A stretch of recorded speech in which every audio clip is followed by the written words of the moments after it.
नमस्कार दोस्तों, एक बार फिर आप सभी का मैं स्वागत करता हूं अपने चैनल पर। और कुंडली ज्ञान की इस श्रृंखला में मैं आप सभी का आभार धन्यवाद देना चाहता हूं कि आप बड़े ही ध्यान से, बड़ी मेहनत से ये मेरे वीडियोस देख रहे हैं। दोस्तों, जैसा कि मैंने पहले भी दावा किया था कि अगर आप 15 वीडियो मेरे देख लेते हैं तो आपको बहुत अच्छे से कुंडली का विवेचन करना आ जाएगा। शुरू की 5 जो मेरी वीडियोस थी वो एक फंडामेंटल बताने के बारे में थी, और 2 वीडियो नेक्स्ट जो है वो मैंने थोड़ा एडवांस लेवल समझाने की कोशिश की थी। और ऐसे ही अब आप अपनी कुंडली एनालाइज कर सकते हैं। दोस्तों, मेरा एम केवल और केवल यह है कि आप योग कारक और योग मारक, मतलब अपनी कुंडली में जो कारक और मारक ग्रह हैं उनको अच्छी तरीके से जान लें।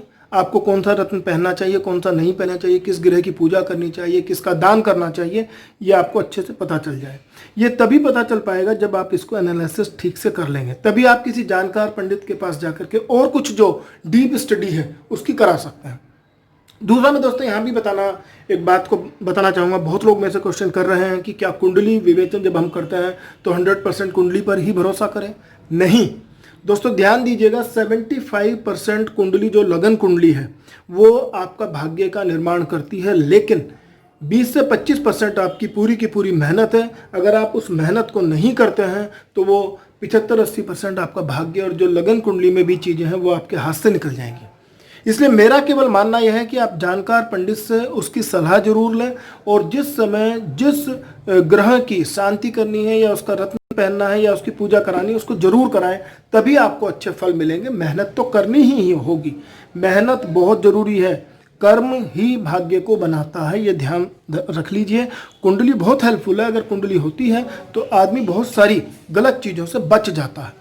तो आइए दोस्तों शुरू करते हैं। आज हम धनु लगन की कुंडली लेंगे, और धनु लगन को सगिटेरस भी बोलते हैं। और जैसा कि जातक का जब जन्म होगा, पूर्व दिशा में जो राशि है वो धनु राशि है, धनु लगन की मैंने बात की है। और मैं बार बार ये चीज़ आपसे डिस्कस करता रहता हूँ, इन चीज़ों को जरूर ध्यान रखिएगा। 1 से लेकर के 12 राशि, 12 राशियाँ हैं, 12 घर हैं हमारे, तो इनके स्वामी अगर आपको ध्यान रहेंगे तो बड़ी आसानी रहेगी मेरी बातों को समझने के लिए। तो यहाँ देखिए, बृहस्पति इनके स्वामी हैं। और मैं एक चीज़ रटवा नहीं रहा हूँ, लेकिन फिर बार बार बोलता हूँ कि पहला, 5वां, 9वां घर में जो राशि है उनके जो स्वामी हैं वो हमेशा योग कारक होंगे और एक दूसरे के मित्र जरूर होंगे। तो अब मैं यहाँ पर बात करता हूँ योग कारक और मारक की। ठीक है दोस्तों, तो आप देखिए, जब ये बृहस्पति देव जो है इस कुंडली के लग्नेश हुए, अब वो जो पोर्टफोलियो अपने डिवाइड करेंगे अपने दोस्तों को और दुश्मनों को, वो उसी हिसाब से चलेंगे। अगले उस पर हम चलते हैं। ये देखिए, राशि जो है ये मकर राशि है, स्वामी इसके शनि हुए। ऐसी तीसरे घर के भी स्वामी शनि हुए, लेकिन शनि और बृहस्पति आपस में दुश्मन है। तो जब दुश्मन है तो दुश्मन को तो वो खराब ही घर देंगे। तो ये इस कुंडली के मारक हुए शनि। और बृहस्पति देव यहाँ पर 9 और 12, ये इनको केंद्र में ही 2 घर मिले हुए हैं। और हमेशा ध्यान दीजिएगा, मैंने पहले भी एक कुंडली में जिक्र किया था जब मैंने कन्या लगन की बताई थी, कि जो लग्नेश होगा उसको केंद्राधिपति दोष नहीं लगेगा। केंद्राधिपति दोष से मतलब दोस्तों ये है, अगर 2 राशि एक ही स्वामी की, जैसे यहाँ पे बुध की 2 राशियाँ हैं, मिथुन और यहाँ कन्या राशि, ये केंद्र में है, तो इनको केंद्राधिपति दोष लग सकता है। कब? जब 3, 6, 8, 12 में बुध देव बैठ जाते हैं। ध्यान दीजिएगा, अगर बुध देव 3, 6, 8, 12 घर में बैठ जाए, इनको रट लीजिएगा आप। ध्यान दीजिएगा, घर को नहीं भूलेंगे। घर वही है 1, 2, 3, 4, 5, 6, 7, 8, 9, 10, 11, 12। ठीक है, इनको नोट कर लीजिएगा। अब हम राशि की बात कर रहे हैं। अगली राशि फिर हम यहाँ चलते हैं। 12 जो है ये मीन राशि है। मीन राशि के जो स्वामी हैं वो अगेन फिर बृहस्पति हैं। ये बहुत ही अच्छा घर है, ये माता, भूमि, वाहन इन सब का है, सुख सुविधाओं का घर है। अगली राशि में चलते हैं। देखिए, त्रिकोण में बैठे हुए हैं यहाँ पे मंगल देव। मंगल देव वैसे भी इनके मित्र हैं और त्रिकोण में भी बैठे हुए हैं, और दूसरी राशि मंगल देव की यहाँ पर है, तो ये भी अति योग कारक रहेंगे मंगल देव भी। ये घर त्रिक भाव का है, घर ही गलत है वैसे भी। और बृहस्पति देव की से इनकी दुश्मनी है, वृष राशि है, स्वामी शुक्र देव हैं।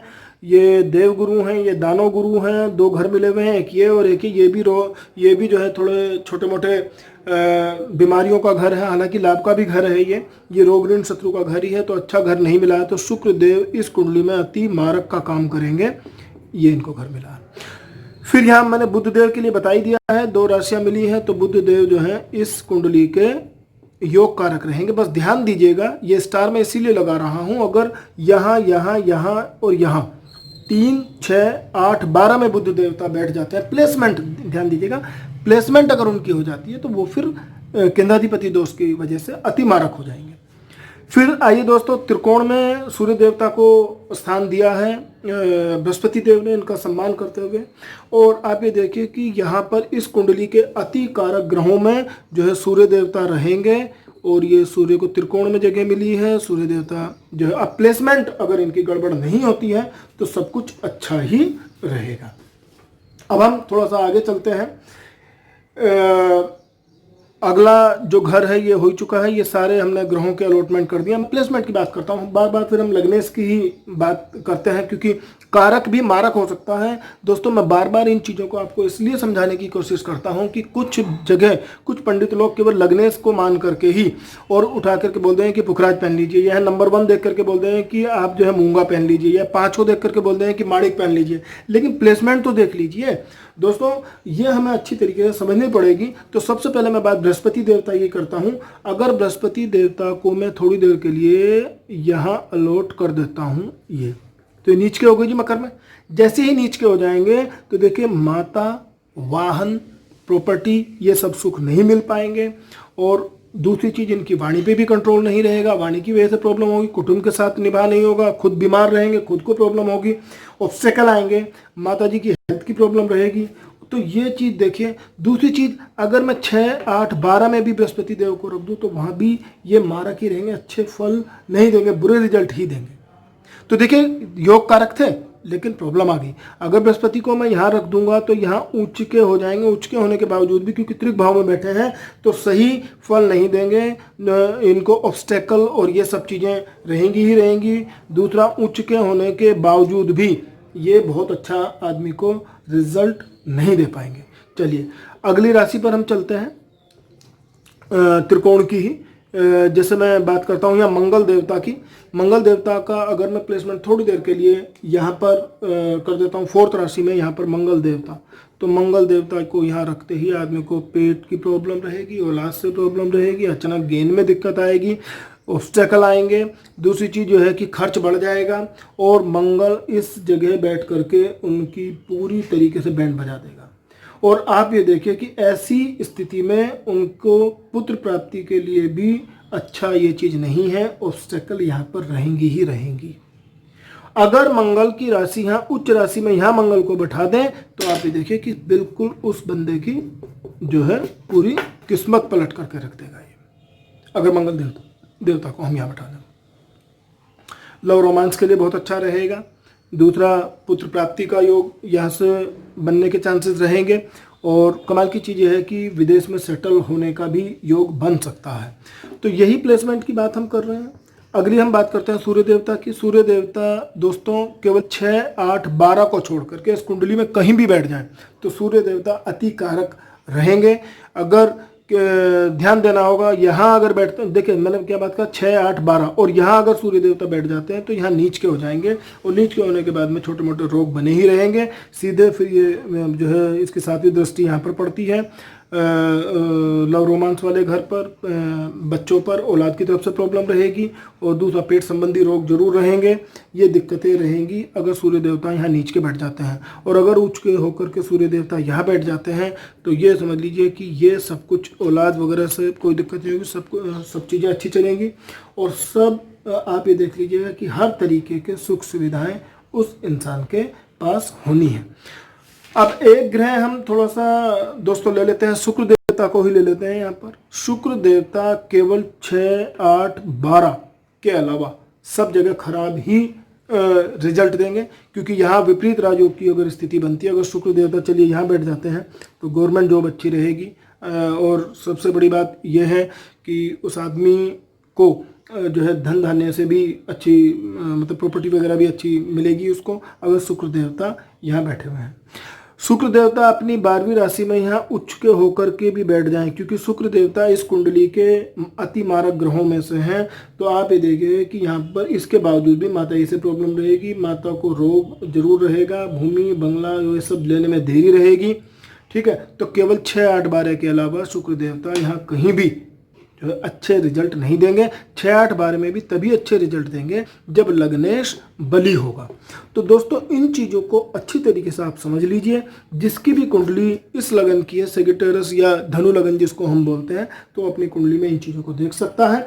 आगे फिर हम कुछ चीज़ों पे बात करते रहेंगे।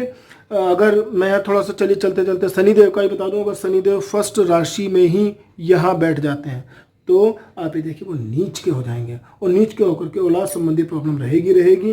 अगर 7th हाउस में भी बैठ जाते हैं यहाँ ऊंच के होकर के भी वो प्रॉब्लम ही करेंगे, छोटे मोटे रोग देंगे, और धन लाभ में भी दिक्कत देंगे, पराक्रम में प्रॉब्लम रहेगी, और आदमी को मेहनत बढ़ेगी, उसकी बिना मतलब की अननेसेसरी प्रॉब्लम बढ़ती ही रहेगी। मेहनत तो करेगा लेकिन मेहनत भी उच्च कोटि की उसको करनी पड़ेगी, तभी कुछ उसको फायदा मिल सकता है। तो इसका मतलब यह है कि मारक ग्रह हैं ये, तो ये अगर उच्च के भी बैठ जाते हैं तो भी रिजल्ट बहुत अच्छे नहीं देंगे। तो आज दोस्तों इतना ही, और मैं जाते जाते फिर एक बार रिक्वेस्ट करूंगा कि आप सभी लोग आरोग्य सेतु ऐप को जरूर डाउनलोड करें, जिन्होंने नहीं किया है अभी तक। वैसे भी मैंने पिछली वीडियोस में आपसे रिक्वेस्ट की है, और तभी हम कोविड-19 या ये नोवल कोरोना वायरस जो है उससे निजात पा पाएंगे। अगर अपने देश, अपने इस संसार को हमें बचाना है तो इस तरीके की जो एक ये पहल की गई है भारत देश में आरोग्य सेतु ऐप की, इसको जरूर आप जो है डाउनलोड करें, ताकि आप जान सकें कि आपके आसपास कोई कोरोना का पेशेंट तो नहीं है। और ये गवर्नमेंट आपको बताएगी, तो आपको बगैर कुछ खर्च किए ये काम करना है। दोस्तों जाते जाते मैं एक जो thought of the day they देता हूँ। अगर आपका कोई जन्मदिन पड़ता है, साल में जरूर एक बार आता ही है सबका जन्मदिन, तो आप किसी वृद्धाश्रम में जाएं, उनको गिफ्ट दें, तो उनसे आशीर्वाद लें, तथा अपने जो है किसी 4th क्लास एम्प्लॉय को आप खाना जरूर खिलाएं उस दिन। तो इससे क्या होगा कि जिन लोगों की शनि की 7.5 है, या शनि का दोष लगा हुआ है, या शनि की प्रॉब्लम चल रही है, या मारक शनि है उनकी कुंडली में, तो उससे राहत मिलेगी और उनके शनि के दोष काफ़ी कम हो जाएंगे। इन्हीं शब्दों के साथ मैं अपनी वाणी को विराम देता हूँ। जय गुरुदेव।